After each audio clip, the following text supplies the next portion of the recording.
প্রিয় দর্শক, সাজ্জাদ কাদিরের শুভেচ্ছা নিন। এই মুহূর্তে আপনাদের সামনে কথা বলতে এসে নির্বাচন বর্জনে আওয়ামী লীগের ডাক, মাঠের সমীকরণ কি বলছে। দর্শক, আপনারা ইতিমধ্যে বেশ 1-2 সপ্তাহ যাবতে আওয়ামী লীগের একটা ক্যাম্পেইন দেখছেন।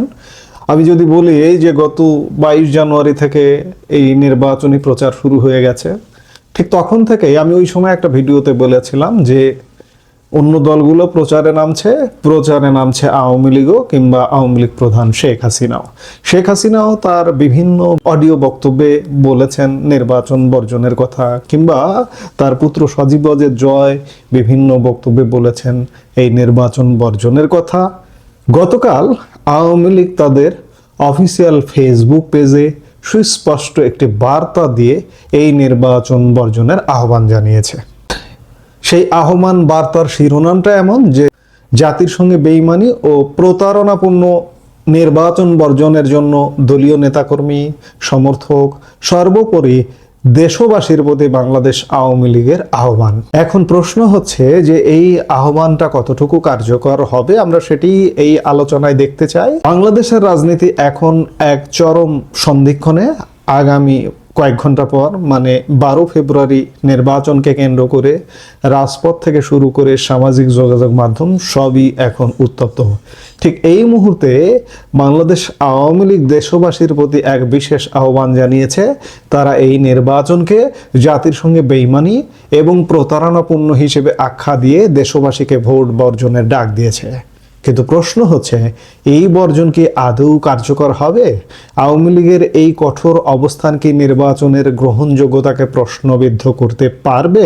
দলটির পক্ষ থেকে স্পষ্ট করে বলা হয়েছে 12 ফেব্রুয়ারির এই নির্বাচন আসলে একটি নাটক এবং প্রহসন। আওয়ামী লীগের দাবি, বিশাল এক জনগোষ্ঠীকে বাদ দিয়ে রাষ্ট্রীয় কোষাগারের অর্থ অপচয় করে একপেশে নির্বাচন আয়োজন করা হচ্ছে। তাদের ভাষায় এটি গণতন্ত্রকে উপহাস করা এবং জনগণের ভোটাধিকার হরণ করা। এখানে একটি বিষয় লক্ষণীয়, আওয়ামী লীগ সরাসরি অভিযোগ করেছে যে প্রশাসন ও আইন শৃঙ্খলা বাহিনীকে ব্যবহার করে একটি সমঝোতার নির্বাচন করা হচ্ছে। এই কঠোর শব্দগুলো প্রমাণ করে যে দলটি এই নির্বাচনকে কোনোভাবেই বৈধতা দিতে রাজি নয়। তারা দেশপ্রেমিক নাগরিকদের প্রতি আহ্বান জানিয়েছে এই শঠতা ও কপটতাপূর্ণ নির্বাচনে ভোট না দিয়ে গণতন্ত্র হত্যার বিরুদ্ধে প্রতিবাদ জানাতে। এখন আসা যাক সবচেয়ে বড় প্রশ্নে, এই বর্জন কি কার্যকর হবে? এর উত্তর পেতে হলে আমাদের 3টি প্রধান প্রেক্ষাপট বুঝতে হবে। 1, সাংগঠনিক শক্তি। আওয়ামী লীগ দেশের অন্যতম প্রাচীন এবং বৃহত্তম রাজনৈতিক দল।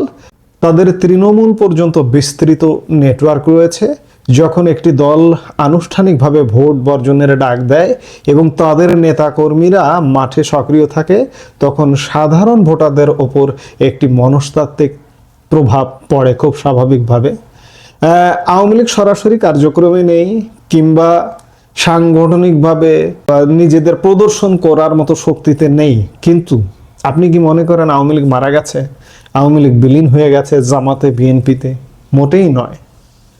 বাংলাদেশের আওয়ামী লীগের প্রায় সব লোকজন বাংলাদেশে আছে। সীমিত কিছু মানুষ বিদেশে চলে গেছে। এই সব মানুষ যদি মনে করে যে আমরা ভোট কেন্দ্রে যাব না, যারা আওয়ামী লীগের নেতা, কর্মী, সমর্থক এবং কিছু ফ্লাইং ভোটারও যদি মনে করে যে এই নির্বাচনটা হচ্ছে প্রহসনের নির্বাচন, আমরা ভোট কেন্দ্রে যাব না, তাহলে কিন্তু ভোটের কাস্টিং স্বাভাবিকভাবেই খুব কম হবে। যদি আওয়ামী লীগ নেতা কর্মীরা সত্যি কেন্দ্রের আশপাশে না যান এবং সাধারণ মানুষকে নিরুৎসাহিত করেন, তবে ভোটার উপস্থিতির হার ব্যাপক হারে কমে যেতে পারে। আর ভোটার উপস্থিতি কম হওয়া মানে নির্বাচনের নৈতিক ভিত্তি দুর্বল হয়ে পড়া। দ্বিতীয়ত, সাধারণ মানুষের মনোভাব। আওয়ামী লীগের বিবৃতিতে বলা হয়েছে, প্রবাসীরা এবং কারাবন্দীরা ইতিমধ্যে এই নির্বাচন প্রত্যাখ্যান করেছেন। সাধারণ মানুষের মধ্যে যদি এই ধারণাটি গেঁথে যায় যে তাদের ভোট আসলে কোনো পরিবর্তন আনবে না, বা এটি একটি আগে থেকেই ঠিক করা নির্বাচন, তবে তাদের ভোট কেন্দ্রে যাওয়ার আগ্রহ এমনিতেই কমে যাবে। আওয়ামী লীগ ঠিক এই জায়গাটিতে আঘাত করতে চাইছে। তারা ভোটারদের মনে করিয়ে দিচ্ছে যে আপনার আজকের ভোট আগামীর সংকটের জন্য দায়ী হবে। এটি একটি শক্তিশালী মনস্তাত্ত্বিক চাপ। তৃতীয়ত, আন্তর্জাতিক চাপ ও গ্রহণযোগ্যতা। যে কোনো নির্বাচনের জন্য বড় চ্যালেঞ্জ হলো তার গ্রহণযোগ্যতা। যদি একটি প্রধান দল বাইরে থাকে এবং ভোটার উপস্থিতি নগণ্য হয়, তবে আন্তর্জাতিক মহলে এই নির্বাচন স্বীকৃতি পাওয়া কঠিন হয়ে পড়বে। আওয়ামী লীগের এই বর্জনের ডাক মূলত সেই আন্তর্জাতিক বার্তাটি দেওয়ার জন্যই যে দেশের মানুষ এই প্রক্রিয়ার সাথে নেই। আওয়ামী লীগের বিবৃতিতে একটি আশঙ্কার কথা বলা হয়েছে যে নির্বাচনে জনগণের মতের প্রতিফলন নেই, তা বাংলাদেশকে গভীর সংকটে নিয়ে যাবে। এটি কেবল রাজনৈতিক সংঘাত নয়, বরং অর্থনৈতিক ও সামাজিক অস্থিতিশীলতারও ইঙ্গিত দেয়। যখন একটি বড় রাজনৈতিক গোষ্ঠী নির্বাচনী প্রক্রিয়ার বাইরে থাকে, তখন রাজপথের আন্দোলন আরও তীব্র হওয়ার সম্ভাবনা থাকে। ইতিমধ্যে আমরা দেখেছি প্রশাসনের অতি তৎপরতা এবং বিরোধীদের ওপর দমন পীড়নের অভিযোগ। আওয়ামী লীগ বলছে, জনগণের অর্থ দিয়ে এই যে প্রহসন মঞ্চস্থ হচ্ছে, তার বিরুদ্ধে নীরব থাকাও এক ধরনের অপরাধ। তারা দেশবাসীকে দেশপ্রেমিক সচেতন নাগরিক হিসেবে দায়বদ্ধতা থেকে মুক্ত থাকতে ভোট বর্জনের আহ্বান জানিয়েছে। তবে মুদ্রার উল্টোপিঠও আছে। সরকার বা নির্বাচন সংশ্লিষ্টরা দাবি করছেন নির্বাচন সংবিধান রক্ষার একটি বাধ্যবাধকতা। তাদের মতে কোনো নির্দিষ্ট দলকে নির্বাচনের বাইরে রাখলেও নির্বাচন থেমে থাকবে না। এখানে বড় চ্যালেঞ্জটি হলো, আওয়ামী লীগ কি শান্তিপূর্ণভাবে এই বর্জন কার্যকর করতে পারবে? যদি ভোটের দিন ব্যাপক সহিংসতা হয় বা জোরপূর্বক ভোটারদের বাধা দেওয়া হয়, তবে জনসমর্থন হারানোর ঝুঁকিও থাকে। তাই আওয়ামী লীগের আহ্বান শান্তিপূর্ণ ও দৃঢ় প্রতিবাদ।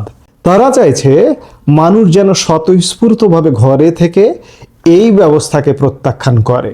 12 ফেব্রুয়ারি নির্বাচন বাংলাদেশের রাজনৈতিক ইতিহাসে এক লিটমাস টেস্ট বা অগ্নি পরীক্ষা। আওয়ামী লীগের এই ভোট বর্জনের ডাক কেবল একটি রাজনৈতিক সিদ্ধান্ত নয়, বরং এটি বিদ্যমান ব্যবস্থার বিরুদ্ধে একটি বড় চ্যালেঞ্জ। যদি ভোটার উপস্থিতি সত্যিই নগণ্য হয়, তবে আওয়ামী লীগের এই কৌশল সফল বলে গণ্য হবে এবং সরকার নৈতিক সংকটে পড়বে। আর যদি বড় সংখ্যক মানুষ ভোট কেন্দ্রে যায়, তবে আওয়ামী লীগের জন্য রাজপথের লড়াই আরও কঠিন হয়ে উঠবে। তবে একটি বিষয় নিশ্চিত, জনগণের স্বতঃস্ফূর্ত অংশগ্রহণ ছাড়া কোনো নির্বাচনী দীর্ঘমেয়াদে স্থিতিশীলতা আনতে পারে না। আওয়ামী লীগ তাদের বিবৃতিতে দাবি করেছে, আজকের এই প্রতিবাদী আগামীর বাংলাদেশকে পথ দেখাবে। এখন দেখার বিষয়, সাধারণ মানুষ এই আহ্বানে কতটা সাড়া দেয়। আমরা নিশ্চয়ই 12 তারিখ পর্যন্ত অপেক্ষা করছি এবং দেখছি যে আওয়ামী লীগের এই ভোট বর্জনের ডাক আওয়ামী লীগ নেতাকর্মীরা তো অবশ্যই বর্জন করছে, এবং সাধারণ মানুষ সেদিন ভোট দেবার জন্য রাস্তায় বের হয় কিনা আমরা নিশ্চয়ই 12 তারিখে দেখবার জন্য অপেক্ষায় আছি। এই মুহূর্তে এ পর্যন্তই। সবাই ভালো থাকুন, সুস্থ থাকুন। আমাদের ভিডিওগুলো নিয়মিত পেতে সাবস্ক্রাইব করুন Sajjad Kadir and the legends YouTube channel এবং লাইক, কমেন্ট, শেয়ার করে সাথে থাকুন।